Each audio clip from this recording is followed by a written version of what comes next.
Hello, it's Karen. I want to answer a question. It's a great question. I have been doing this recovery thing for pretty much my whole life, it feels like. And I've been answering questions and talking to people and working with families and working with individuals on recovery for, all the time. All the time. I talk about alcoholism a lot.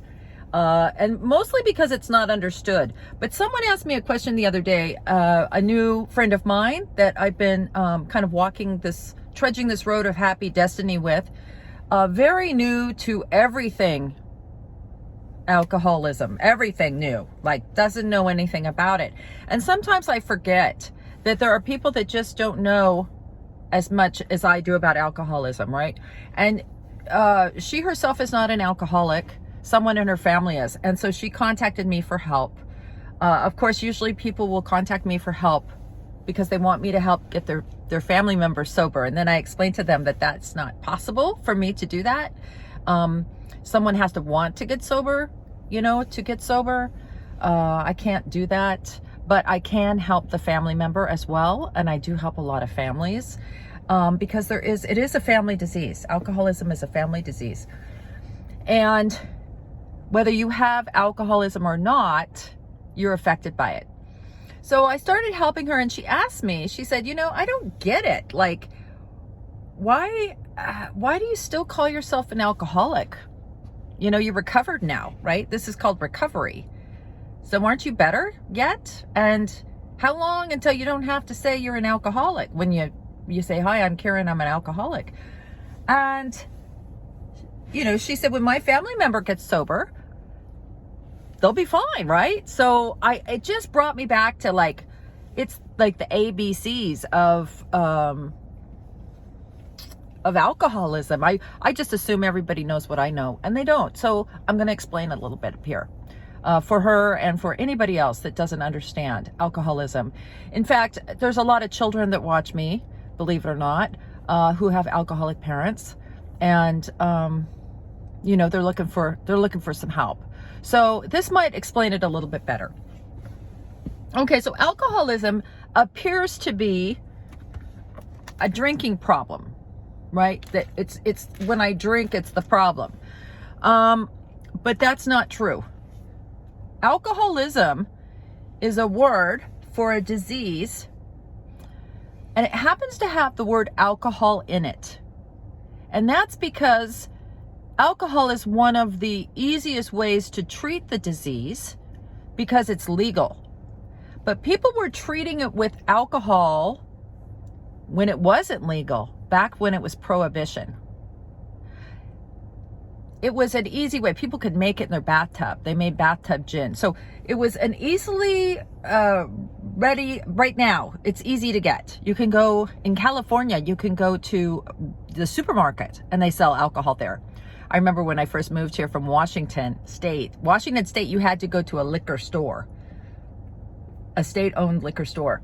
And when I moved to California and I walked in the grocery store and it was like, there was booze there, I was like, woohoo, I'm in heaven.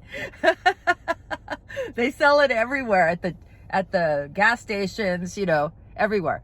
So it just so happens to have alcohol in that. But now that time has passed and we know more about alcoholism, we know that alcoholism is treated by alcohol.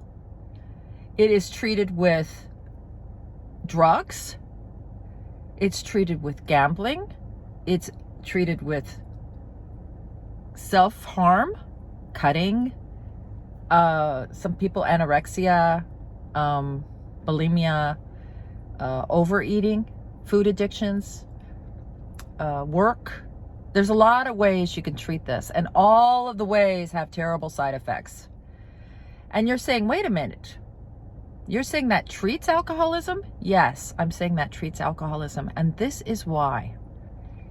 Okay, have you ever noticed that when someone is drunk in public or losing their mind and they're drunk and out of control, and at the house maybe police have to come and they 5150 them? 5150, what does that mean? That's when the police arrest you because you are of harm to yourself or someone else. Usually that happens when someone is not well mentally. So when they do that, and they're 5150 an alcoholic, and they take them, where did they take them? They call them behavioral health now, but they used to be called mental hospitals. Okay, so they take them to the mental hospital. Well, why do they take them to the mental hospital? Well, alcoholism is a mental illness. Okay, it's here, it's the thinking.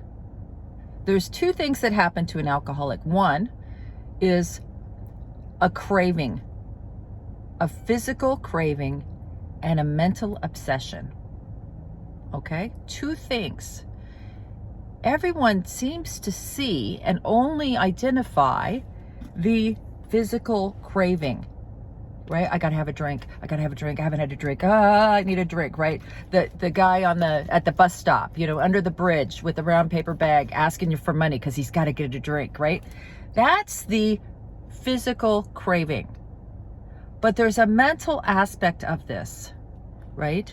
The mental aspect is, once I haven't had a drink and my life starts to get better, why would I ever drink again?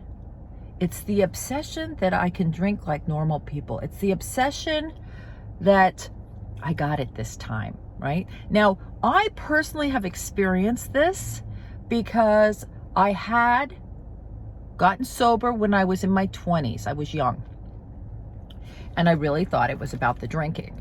And I went to a rehab center, one of the most well-known rehab centers in the country at the time. And I went there and they stopped me from drinking. They helped me with the physical craving. And then they told me, they started me on the steps. I got 1, 2, and 3 done, and I didn't get 4 done. And they took us to AA meetings. But no one explained why. If they did, I don't remember. I knew I had to go to meetings, and I knew I had to work the steps, but I didn't quite get it. I thought it was so I didn't drink again, okay? Well, what happened was I was sober for a long time because I liked being sober. My life got better, and I got pregnant. I had a little girl, and I had my own business. I had a house and a few cars, and I was living large, right, for my age. And then I quit going to those meetings, which I didn't know then, but those meetings were treating the mental part. I hadn't drank for a long time, like 14 years. I hadn't drank. But this part I stopped treating because I thought I got better. I thought I'm better now. I'm recovered. I'm no longer like an alcoholic. I'm fine. I'm like everybody else on the planet. And I drank again. And you know what I found out? I'm not like everybody else on the planet. And I found out in a big way. Like, it got way worse than the first time I got sober. The disease had progressed in me, right? It didn't start over at the beginning. It started where I left off when I went to treatment. And I barely made it back because the mental illness got so bad.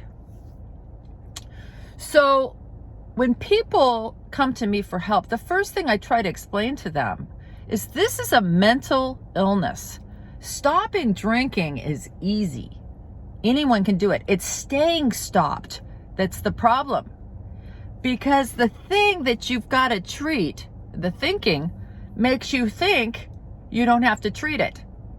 Let me give you an example.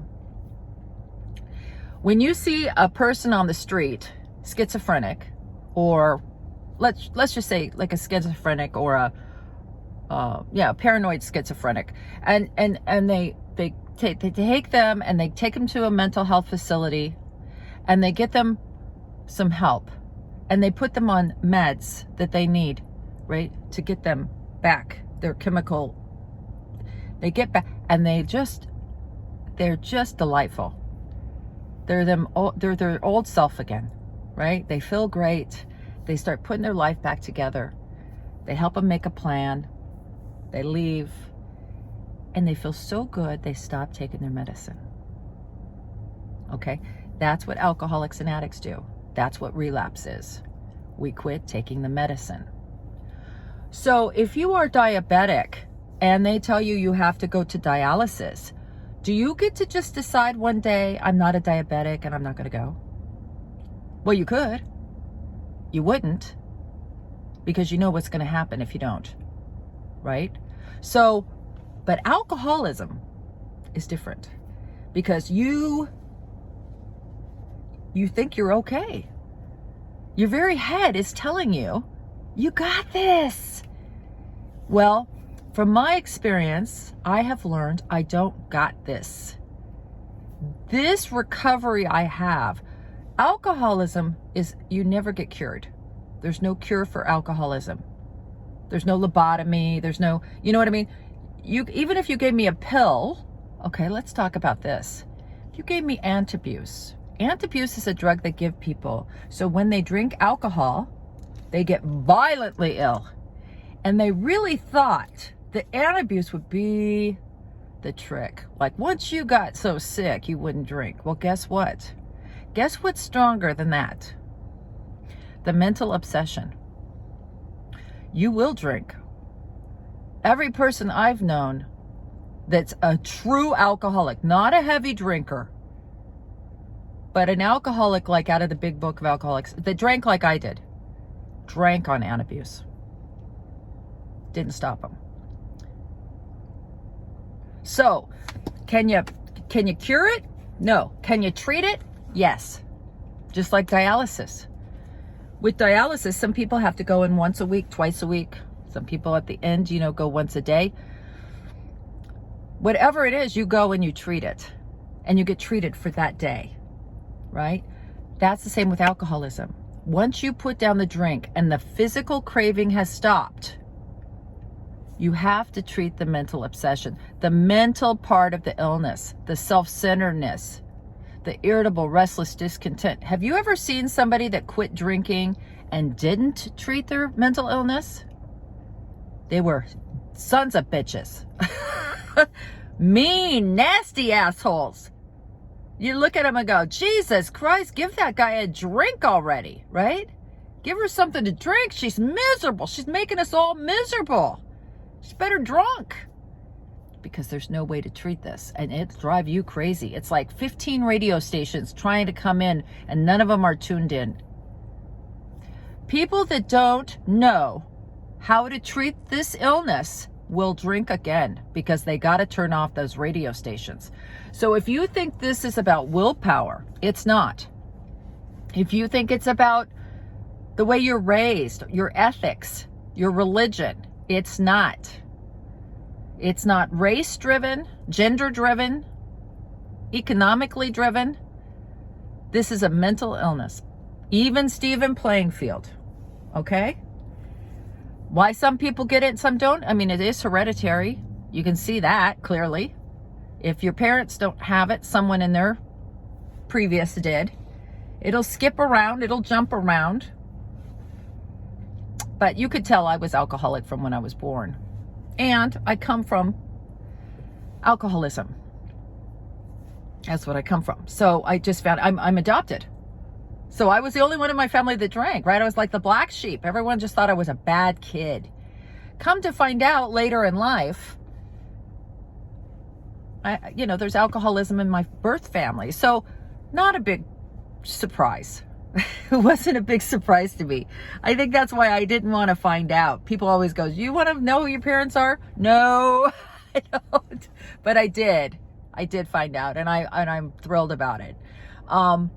So don't think that I'm not absolutely thrilled about it, and just in love with my mother, who I don't know. I never got to meet her. She passed before I could find out who she was, but just absolutely adore her, and wish I knew her.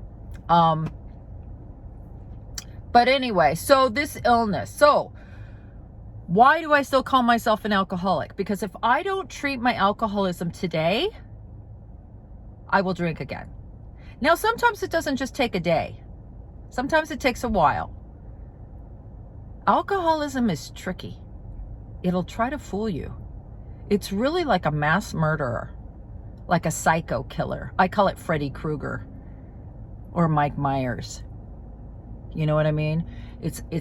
It's standing around the corner. He's just waiting. Everybody's like, ah, ha, ha, ha, ha, ha, you know, and then Mike Myers and the music starts, right? That's alcoholism. It will wait for you. It will toy with you. Some people say it's in the parking lot doing push-ups, waiting for you. For me, it's taking acting classes because it comes in different forms, right? So I have got to treat my illness every day, one day at a time, and live in this 24-hour period. And I'm going to be okay, safe and protected. But if I quit doing that, if I quit being around like-minded people that understand what's wrong and understand the solution, because there's a solution to it, but I have to practice it every day. It takes action. And if I get away from that and I start getting mixed in with the rest of the world, I'm starting to think, you know what? I'm okay. I could probably have a glass of wine, right? And then once you have one sip, that's why people, when they have a sip, or they tell them be careful with Listerine when you're newly sober, or NyQuil, because that alcohol can trigger the mental obsession. All right, so you want to do abstinence, especially with any kind of thing that has alcohol in it when you're new. Later, you know, you can rinse your mouth with Listerine, you're fine because you've got a solid answer to the problem and you know what's wrong with you. But many people don't know what's wrong with them. And I am on a mission to let everyone know because then you know how to treat it. See, if you know that you have a mental illness and this is what you're treating, your sick thinking, then it makes sense to go to meetings. It makes sense to help others and ask God for help, right? Whatever that is for you. It makes sense that the reason the God concept is in there is because if you have a sick mind, you cannot rely on that. You have to find something else. And they use the word God, but they make it very clear through the whole book. You can find anything you want. Just don't let it be this, right? Whether it's a group of people, whether it's, you know, whether it's your group, your AA group itself, whether it's NA, whether it's nature, whatever, the universal pools of the moon and the sun rising, that whole thing that's bigger than you, right? You can believe in that, but don't believe in this. This is out to kill you. So that is why I call myself an alcoholic. Now, some people use the term recovered alcoholic. I don't.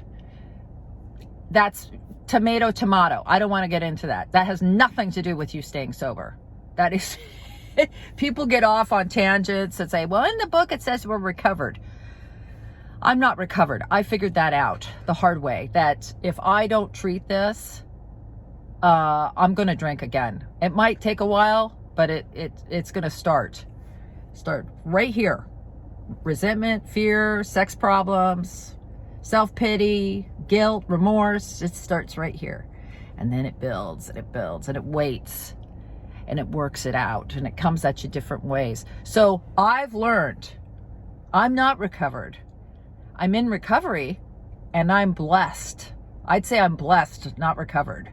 So I hope that explains a little bit more. So people that, you know, this in the 90s, 2000s, maybe not the 90s. It was more like, I don't know, in the 2000s, you know, there was a big wave of treatment center.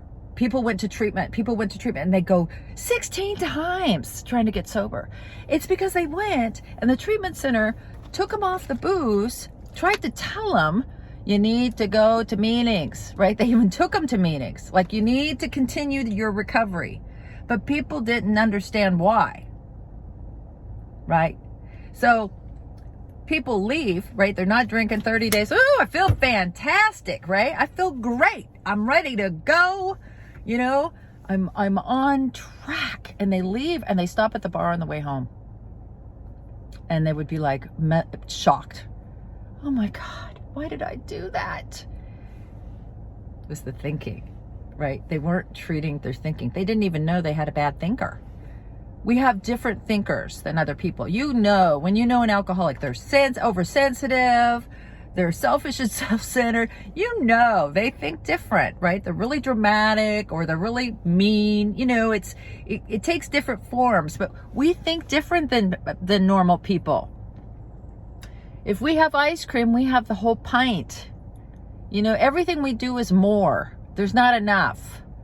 You know, that's why switching this addiction thing around, you know, if you take away my alcohol, I'm going to need something to treat those radio stations, right?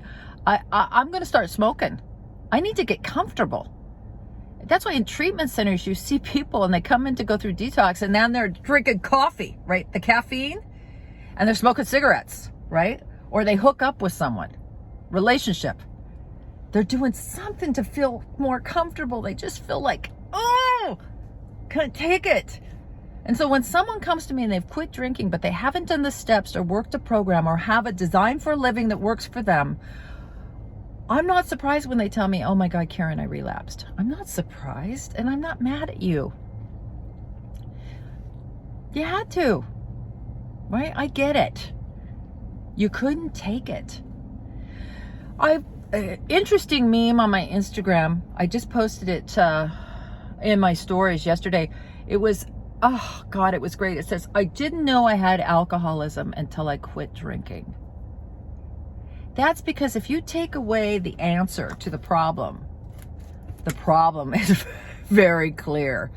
People like me hate being sober. We can't stand being sober. It's like nails on a frickin' chalkboard. Worse than that. You see that? Without a spiritual answer to replace gambling, drinking, drugs, shopping, exercise, cutting, all the shit I'm gonna do to make myself feel better. Without that, I'm miserable. So I need the spiritual answer happens to work. Now, a lot of people find that in different ways. Some people don't go to AA. They find it at church, whatever. I don't care how you find it. You just got to find it. For me, it worked in AA. It worked in the 12 steps. It shifted my perception. I got to see what was wrong with me. And then I got a way to treat it one day at a time. Right? So that's really what my message is. If I could this has been a long video, I know. But I really want to make sure you understand what the fuck is wrong with me.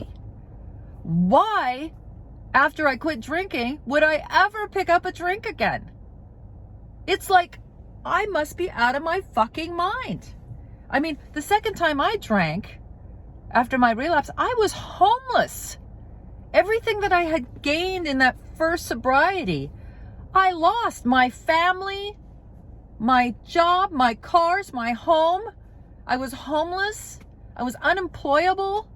I was dying, literally.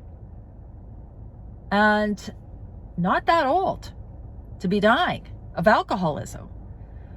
So, you know, I want you to know what's wrong with you. You have to treat the mental illness, or you're going to drink again or use. Doesn't matter.